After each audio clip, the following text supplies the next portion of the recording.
Hey guys, this is Nolan and Darcy from Whisperhead. You're listening to the Hot and Heavy Show. Hey guys, this is Ethan from the Hot and Heavy Show. We are at Trashville today and I'm joined with Whisperhead. How are we guys? Yeah, well, thanks mate. How about you? Yeah, not bad. Enjoying the day? Yeah, it's been great. It's been a great day so far. Yeah. Is this your first time here? It is our first time here, yeah. How do you feel like the structure and everything is with Trashville? Like I feel like the layout of everything is like extremely well planned and like, you know, I honestly think I might start to prefer Trashville over some of these big festivals. Yeah, I mean, the vibe here is really, really cool. So I have to say, I personally would much prefer to spend the day out in the bush, fires going, good food around, as opposed to like the really big festivals. But that's just my personal preference. I think even just the flow of the whole day, like from checking in to all the bands, you know, everything's flowing so well from that organisation standpoint of it. Tell me a bit about Whisperhead, like, you know, just for people that don't know you, like, can you give us like a general idea as to who you guys are? Yeah, we're a band from, Central West, New South Wales.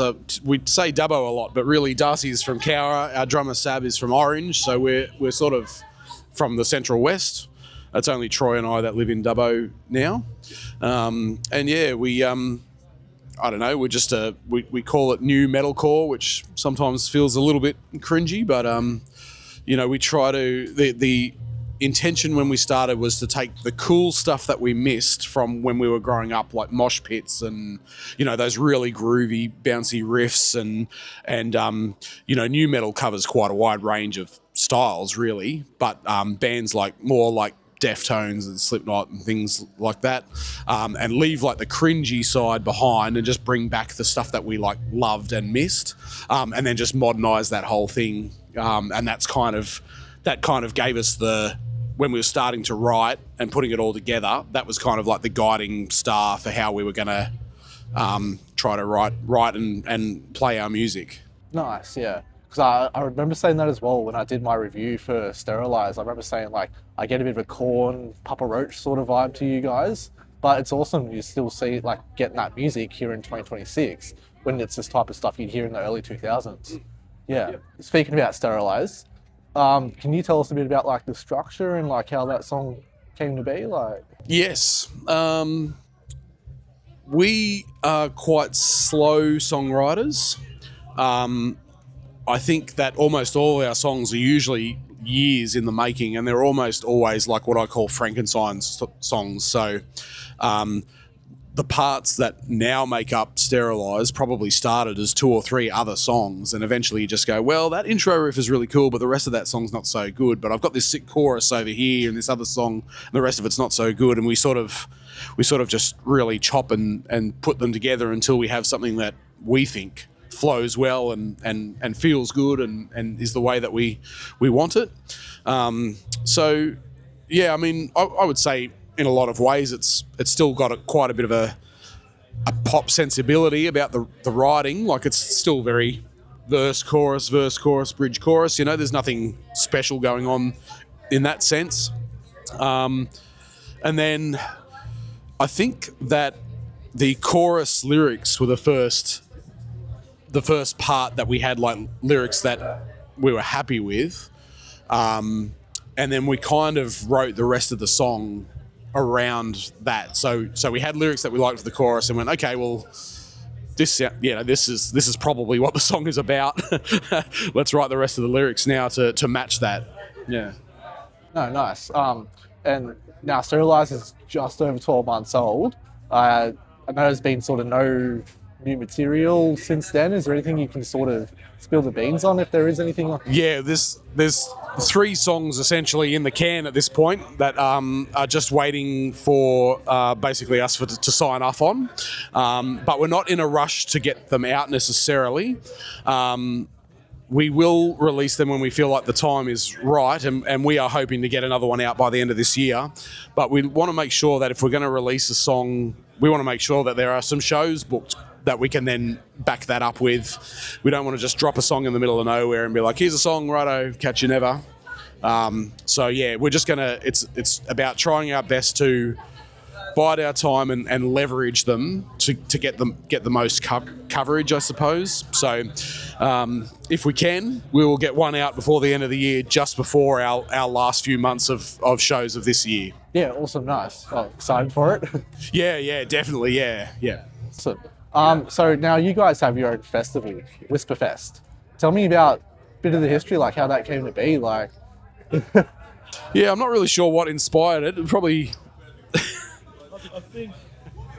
I think we wanted to put on a show with all the great bands we've seen, like traveling around playing so many shows. And being Central West, there's not a whole huge scene there. Like there's definitely a scene, there's some great bands there, but there's not a whole huge scene there. So I think the original goal was, you know what, we want to run our own festival and we want to give the bands we're touring with an opportunity to come out to where we are, but have a solid production, a solid show, solid quality. Yeah, that's right. I think it's an opportunity for us to. We don't put on a lot of shows in Dubbo. We probably only play at home twice a year, and I think the festival is an opportunity for us to, as Darcy says, bring out our friends and you know, we've been offered shows in Sydney and Brisbane and Melbourne that we've been lucky enough to go and play at. So it's a nice way for us to say, like, thank you, and now come back out to us. Yeah, and put on something that's like just that next step above in terms of quality and production above the, you know, the normal shows that occur. Yeah, awesome. No, it's definitely good to see, like, you know, you're actually building a scene in Dubbo. Like, yeah, it's a city so isolated, like, you know, they don't get that sort of hype. But speaking of which, do you feel like you face many struggles trying to put music out being from Dubbo? Yes. Look, I've never tried to do this band thing from the city, so I can't really compare. Yes, it's different in this way or it's different in that way. I think there definitely is a sense, if I could say so without sounding like a martyr, that you do just have to work so much harder.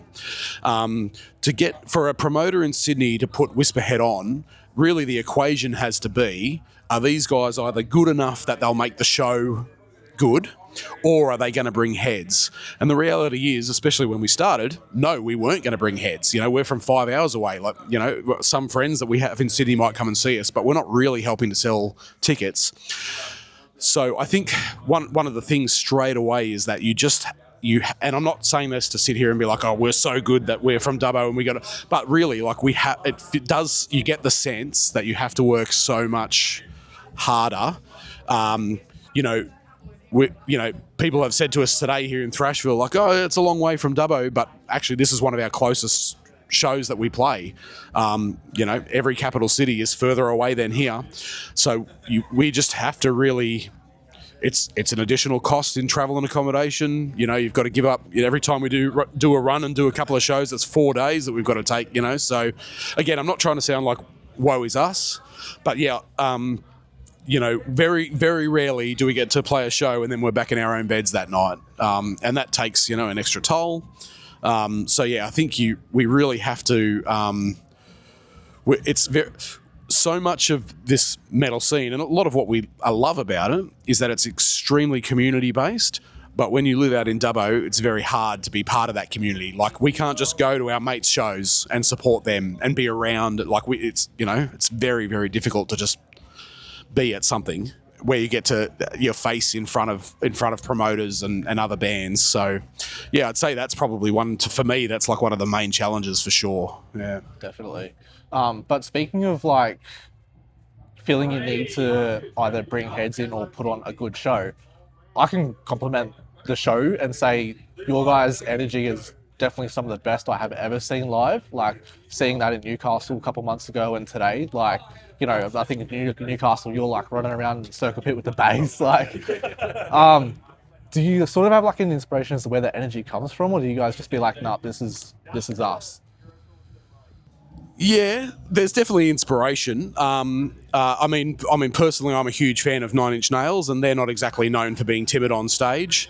I think I sort of, in my insecurity as a frontman, you go like, it'd be easy to get shy and stand still, but really we want to go like full. Let's go like full as much as we can. So, yeah, I mean, I feel like I try to steal heavily from the front man that I really respect, like Corey Taylor and Trent Reznor and Chino Moreno.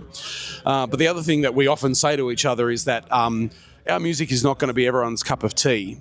But if we can perform well enough that at least people are engaged to watch us. They might not like our songs, but hopefully it'll be an entertaining enough performance that people will stick around for us. So it is really important to us that the performance is really engaging and...